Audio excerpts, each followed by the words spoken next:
अधिक महिन्यातला प्रत्येक दिवस महत्त्वाचा आहे. त्याचबरोबर आता अधिक महिन्यात येणारी चतुर्थीही तेवढीच महत्त्वाची आहे.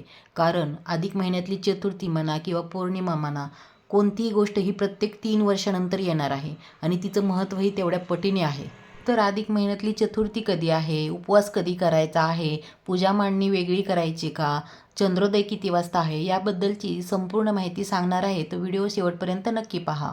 तर नमस्कार सर्वांना, श्री स्वामी समर्थ. स्वागत आहे तुम्हा सर्वांचं आपल्या चॅनलमध्ये.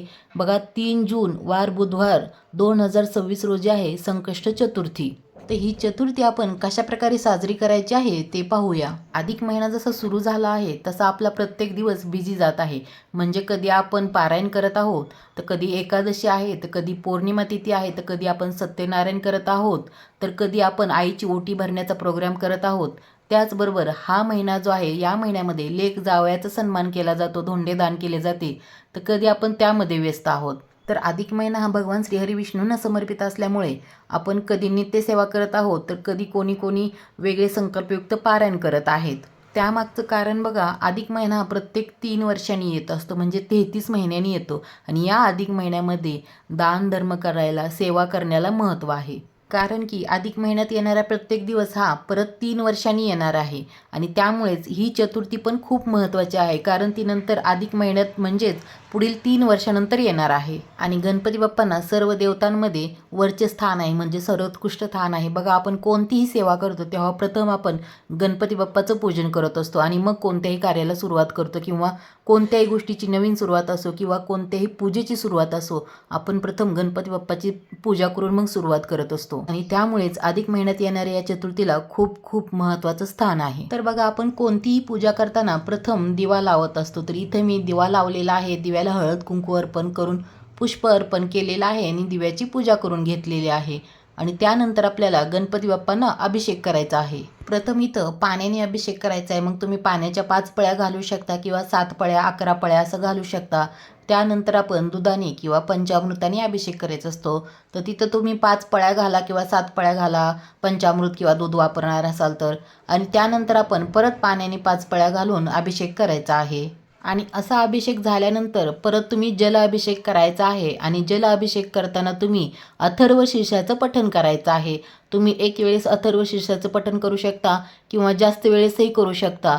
आणि जर तुम्हाला अथर्व शीर्षाचं पठण करणं शक्य नसेल, तर तुम्ही अभिषेक करताना ओम गणगणपते नमः असा मंत्र तुम्ही 21 वेळेस, 51 वेळेस किंवा 108 वेळेस असं पठण करू शकता. अशा प्रकारे आपल्याला गणपती बाप्पांना अभिषेक करायचा आहे. आणि तुम्हाला जर शक्य असेल तर अथर्व शीर्षाचं पठण अभिषेक करताना आवर्जून करा. त्यानंतर आपल्याला गणपती बाप्पांची मूर्ती तामणातून काढून स्वच्छ पुसून घ्यायची आहे. आणि मग तुम्ही रोजच्या जागेवरती मांडू शकता किंवा अशी वेगळी मांडणी पण करू शकता. मी इथं वेगळी मांडणी केलेली आहे. तुम्हाला जर देवघरामध्ये रोजच्या जागेला गणपती बाप्पांची मूर्ती स्थापन करायची असेल तर तसंही करू शकता. पण जर तुम्हाला वाटलं की चतुर्थी आहे आणि वेगळी मांडणी करावी, तर तुम्ही तशी वेगळी मांडणीही करू शकता. तर मी इथं थोडेसे खाली अक्षदा ठेवलेले आहे, त्यावर हळद कुंकू अर्पण केलेले आहे आणि त्यावरती गणपती बाप्पांची मूर्ती ठेवलेली आहे. आणि आता मूर्तीला मी छोटीशी माळ आहे ती घालून घेत आहे. तुमच्याकडे जर असेल तर तुम्ही असं मूर्तीला सजावट करू शकता.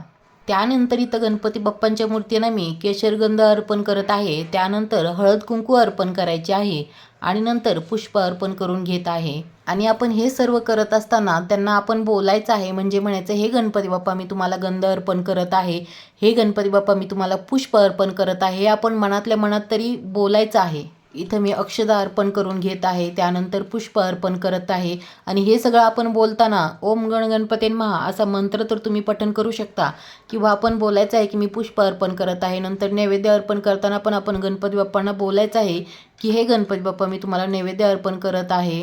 आणि गणपती बाप्पांना सर्वात आवडतं फूल म्हणजे जास्वंदाचं आहे. आणि लाल कलरचं जास्वंद त्यातल्या त्यात गणपती बाप्पांना जास्त आवडतं आहे. आणि माझ्याकडे जास्वंदाची फुलं भरपूर प्रमाणात असल्यामुळे मी इथं जास्त फुलं वापरून डेकोरेशन करत आहे.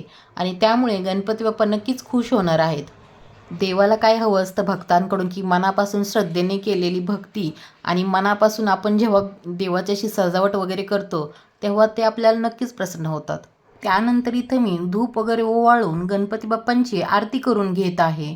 त्यानंतर आपल्याला नैवेद्य दाखवायचा आहे. नैवेद्यामध्ये तुमच्याकडे जर एखादं फळ असेल तर तुम्ही ते फळ ठेवू शकता किंवा आपण गुळ खोबऱ्याचा नैवेद्य तर दाखवतच असतो. इथं मी गुळ खोबऱ्याचा नैवेद्य दाखवत आहे. त्याच्या अगोदर इथं पाण्याने चौकोन करून घेत आहे आणि त्यानंतर नैवेद्य त्यावरती ठेवत आहे. तर इथं मी नैवेद्य दाखवून घेत आहे. नैवेद्य दाखवताना आपल्याला नैवेद्याभोवती 3 वेळेस पाणी फिरवायचं असतं आणि नंतर तो नैवेद्य देवाकडे असा अर्पण करायचा असतो आणि नैवेद्यम समर्पयामी असं म्हणायचं असतं. यानंतर आपल्याला गणपती बाप्पांची सेवा करायची आहे.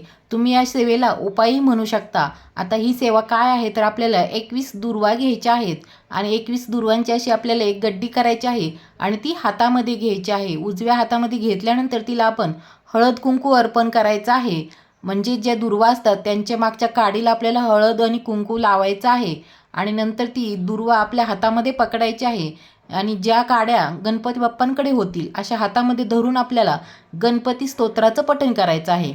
आता उपाय म्हणजे कसा तर समजा कुणाची मुलं शाळेत वगैरे असतील आणि त्यांची स्मरणशक्ती वाढावी, अभ्यासामध्ये स्मरणशक्ती महत्त्वाची असते, जे वाचलं ते लक्षात राहण्यासाठी, तर त्याच्यामुळे ही सेवा आपण करू शकता मुलांसाठी. तर आपल्याला ही गणपती स्तोत्र आहे ते तुम्ही हे स्तोत्र 11 वेळेस पठण करू शकता किंवा 21 वेळेसही पठण करू शकता. शक्य असेल तर 21 वेळेस केलं तर खूप छान.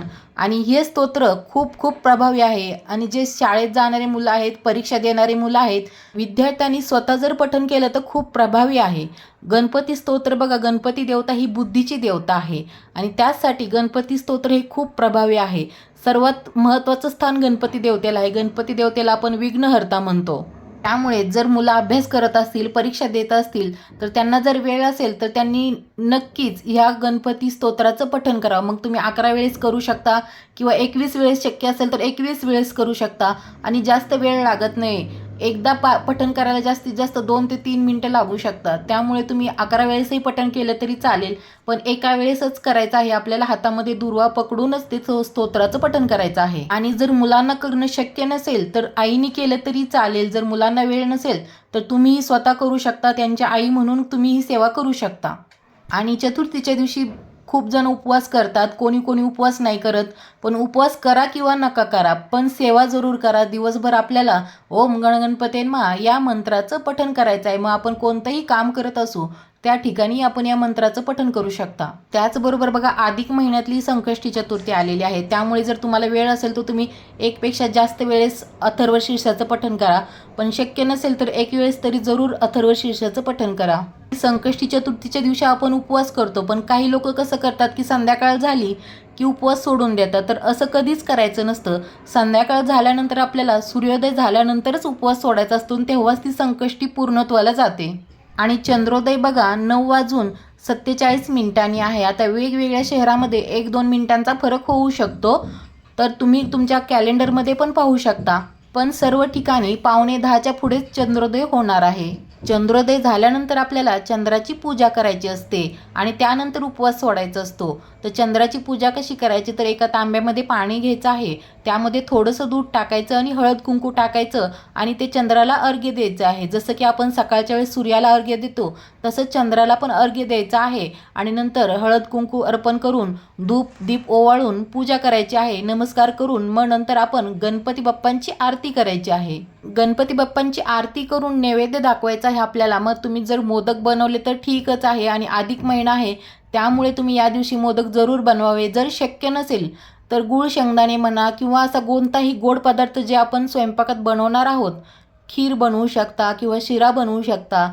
जे काही गोड बनवणार आहोत त्याचा नैवेद्य आपल्याला दाखवायचा आहे आणि त्यानंतरच आपण जेवण करायचं आहे, म्हणजे चतुर्थीचा उपवास सोडायचा आहे. चतुर्थीचा उपवास हा आपल्याला चंद्रोदय झाल्यानंतरच सोडायचा असतो, पूजा वगैरे करूनच.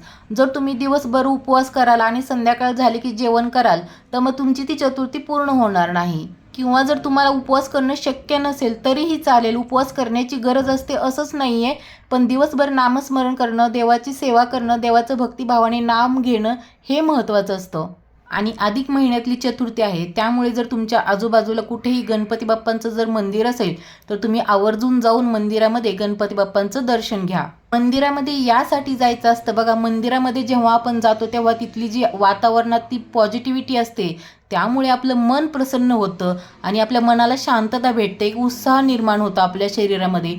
म्हणून मंदिरात जायचं असतं. आपल्याला मंदिरात गेल्यानंतर प्रसन्न वाटतं बघा, एकदम फ्रेश वाटतं. कारण तिथल्या वातावरणामध्ये पॉझिटिव्हिटी असते आणि तिथं गेल्यानंतर आपल्या मनामधली निगेटिव्हिटी दूर होते. त्यामुळे मंदिरात जायचं असतं. तर अधिक महिन्यातली संकष्टी चतुर्थी आहे. इतर देवतांबरोबर आपल्या गणपती बाप्पांची सेवा पण आपण तेवढ्याच उत्साहाने करायची आहे. तर या व्हिडिओमध्ये संकष्टी चतुर्थीबद्दल सांगितलेली माहिती तुम्हाला आवडली का? माहिती आवडली असेल तर व्हिडिओला लाईक करा, कमेंट करा आणि चॅनलला अजून सबस्क्राईब केलं नसेल तर चॅनलला सबस्क्राईब करा. सबस्क्राईब करणं एकदम फ्री आहे. तोपर्यंत सर्वांना धन्यवाद.